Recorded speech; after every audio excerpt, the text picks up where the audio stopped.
This is the Tough Coat sticker that's on my door here that I got for 25 bucks a couple of years ago. It's a rust proofing system.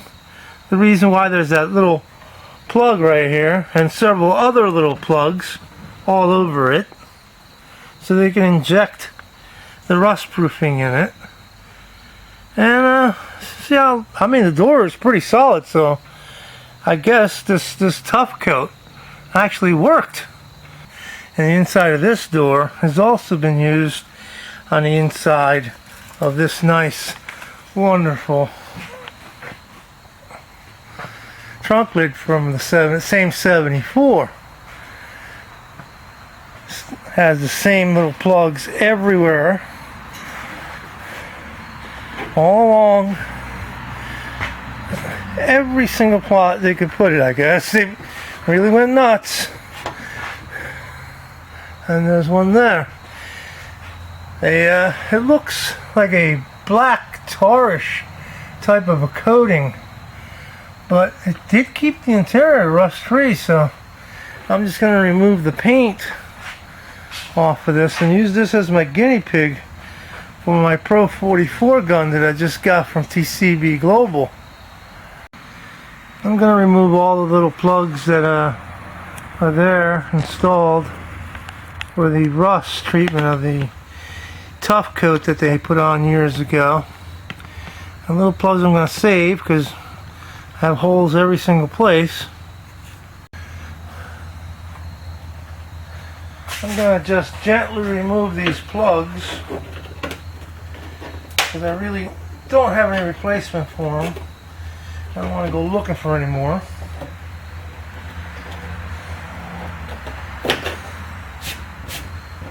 So that'll do that before I start taking the paint completely off.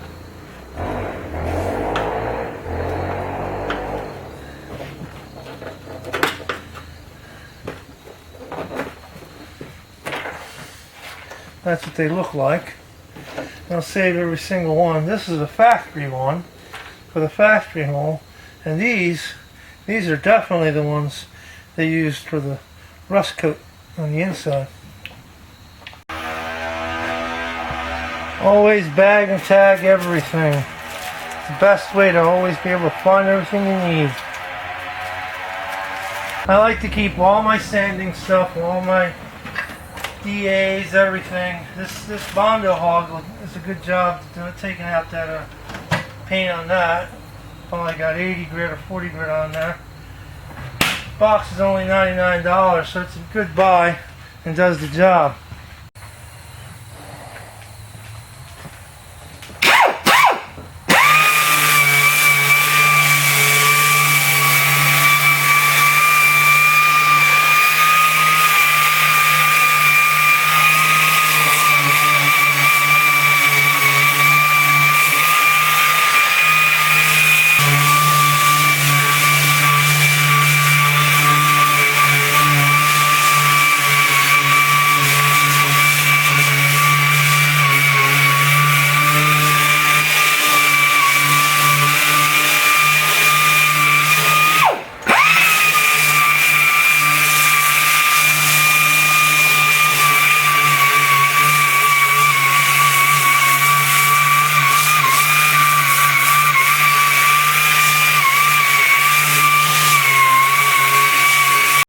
To get the rust and scale inside the edges, I'm going to use a wire wheel. It's a lot easier. It gets in there better.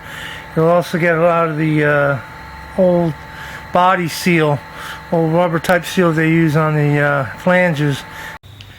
With about 96-97% of the paint gone from the bottom of the trunk lid for the Dart, you can see that the edge underneath they use a sealer, sort of an off-white sealer.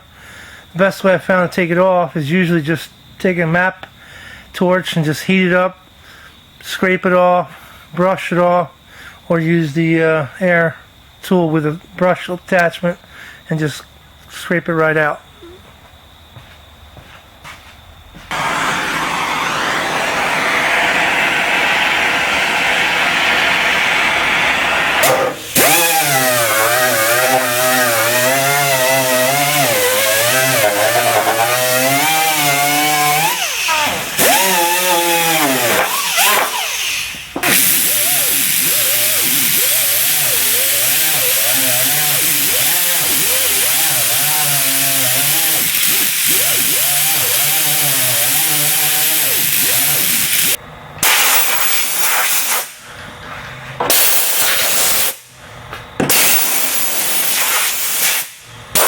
No matter how you try to keep these critters out, they always get in, no matter what.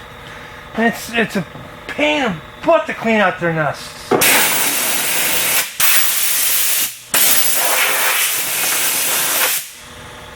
When you're sanding the edges of these trunks, usually their edges don't have that much paint, so you can actually use a die grinder and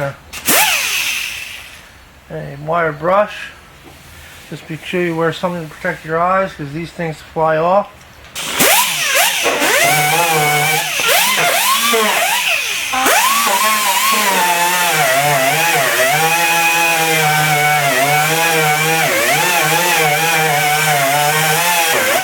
It gets into the nooks and crannies, basically gets all the paint out and some of the rust scale. And I'm going to treat the rust scale with phosphoric acid before I put DP primer on it. I'll use an epoxy primer. The fiber disc does a good job too.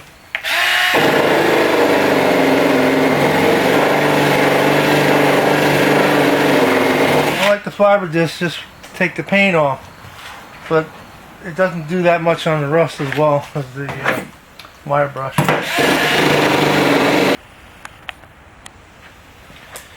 Using the fiber disc on a die grinder, you have to be using the throttle, because this thing can go faster than the fiber disc is rated for. And always use eye protection. I'm going to spray the whole thing with phosphoric acid, and then I'm going to wipe off most of it except for the rusted areas. When I go to paint it with the DP, with the epoxy primer, you have to make sure that you take a good wax and grease remover or lacquer thinner and clean it very well. You want to remove as much of the acid as possible. You don't want any of the acid underneath the epoxy primer. But it'll keep it from flash rusting. You put the phosphoric acid on, it'll treat the rust that's there and keep the rest from flash rusting until you can get it coated.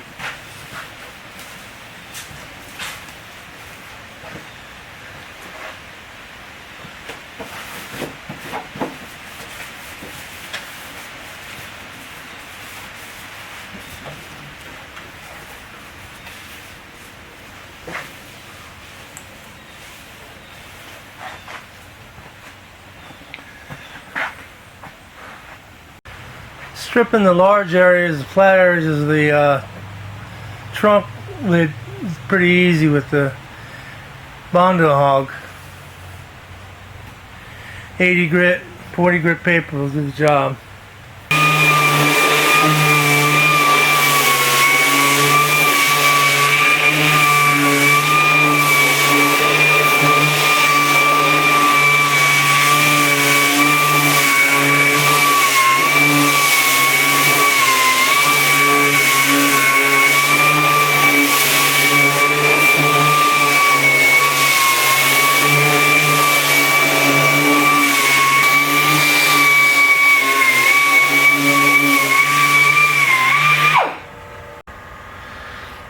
After using the Baxter from Harbor Freight, it's a geared sander with 40 grit. You want to make sure you just use the pressure of the sander itself. You can use the front edge of it to get a lot of the paint off. You want to stay off the edges. You want to sand the edges by hand because you don't want to take any metal off the edges. The next thing I'm going to do is I'm going to sand it with an 80 grit and get some of the 40 grit scratches out of it, and then we'll go and treat it metal, prep it, and put some epoxy primer on it. The little black spots on the panel are little pits of rust that are in it, and what I'm going to do is I'm going to take a wire wheel to get into those pits, and then I'll treat it with phosphoric acid. Wipe it down. I'm not going to soak them completely. That'll take care of all the rust that's in there before I with epoxy.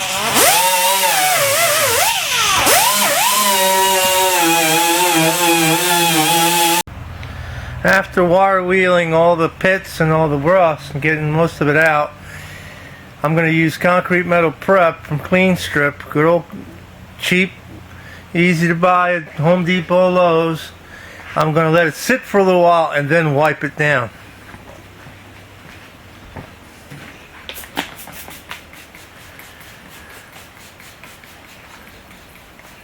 I'll turn all the rust to black, supposedly inert. And you don't want to let it dry on the panel because it leaves a dust, and I don't like that, and I have to then sand the thing again. And of course I'm going to clean it with a good solvent prep before I put the epoxy primer on it.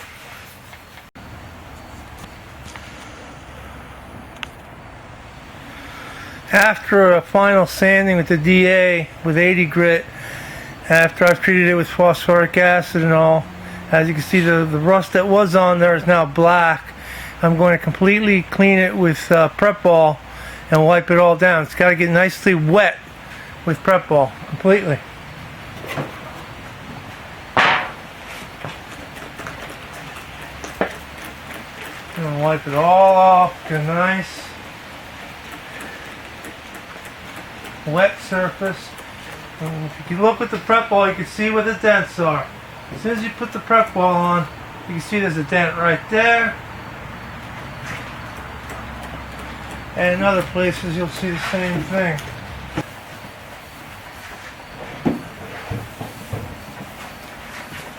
Use as much as you can with the paper towels and keep flipping them until the paper towel comes completely clean. I like to use Eastwood epoxy primer, and I like to use these tops. And what I do is I made up a tool to spin it. You put it on number 1 on the drill, cordless drill, and you spin it around.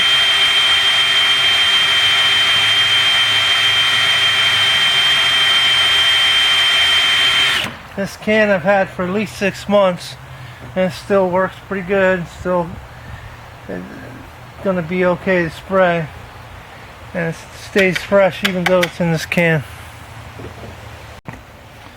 I bought this gun with a 1/3 tip in it. I'm going to change it out to a 1/8 so I can spray the primer. I'm going to paint the orange with it as well, but for right now we're just going to prime.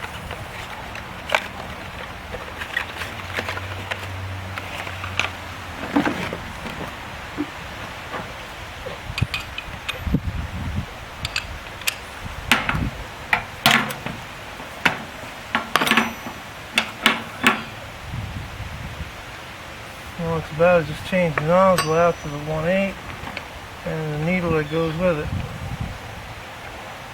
Total price of the gun and the extra needle are way under $200, so it's not a bad price for a cheap gun.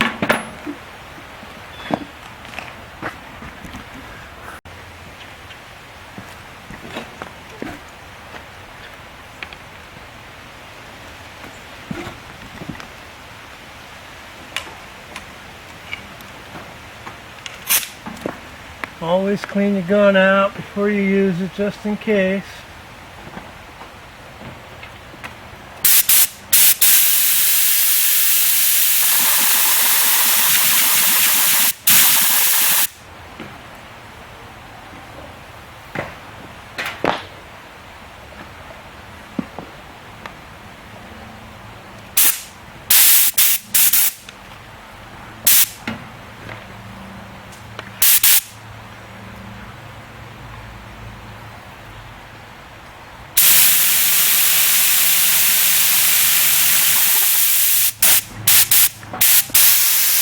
Eastwood primer epoxy.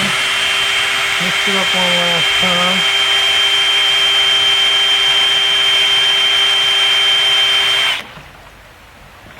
I'm going to use 12 ounces. That should be more than enough for that deck lid for the dart. Ounces of primer.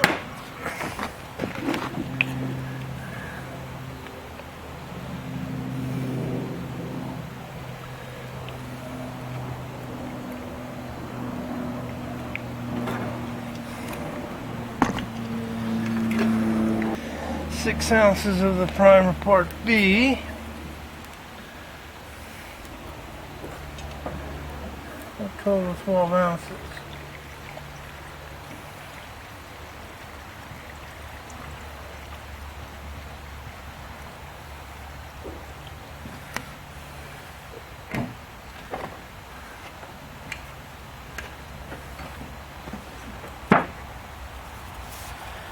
Mix it up really good.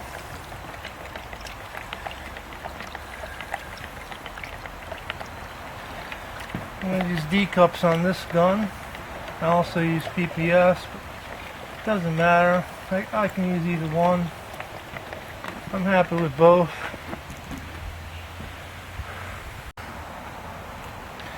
When I prime, I use an old D-cup primer that I keep, an old D-cup liner that I just overuse because I just clean it out every single time I use it.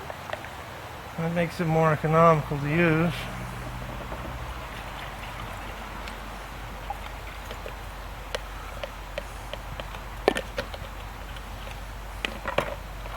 Clean the lid and the liner out. And they work fine for me. I like it because they can spray upside down with this system. And on to spraying we go. I don't care who your uncle is. You have to use one of these.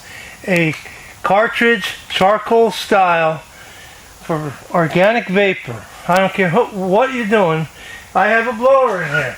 Well, I'll turn on the blower. It's a Havoc blower. It's inside of a 12 by 20 portable garage. I'm going to prime this. Even though I still have all this exiting the fumes, this stuff is a two-part paint.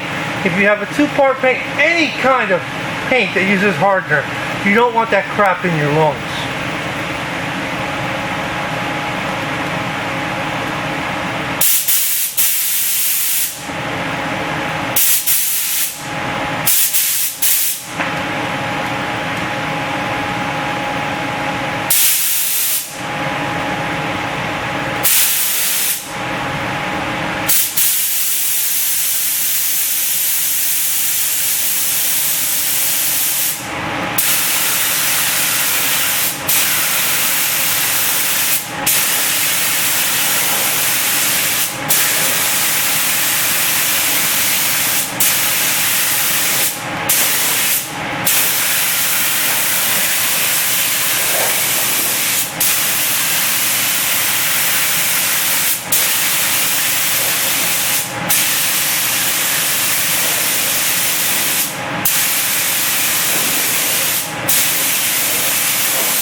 good thing about using either the D-cups or the PPS system is it's easier to clean the gun. You don't have that much of a cup to clean as it is, unless you want to save the liner.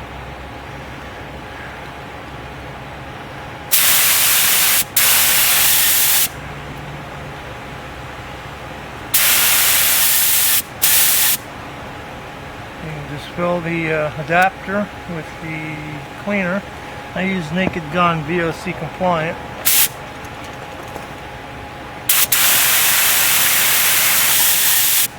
I'm ready to paint again. Came out pretty good for a $139 gun. $28 for the 1/8 needle and nozzle. Not bad for less than $200. Not bad prime at all. I gotta wait for this to set up before I can put any urethane. By tomorrow I'll just put some urethane high build primer on it. I got 5 days with this epoxy, but I'm going to do it tomorrow. I like to make sure it flashes off really good.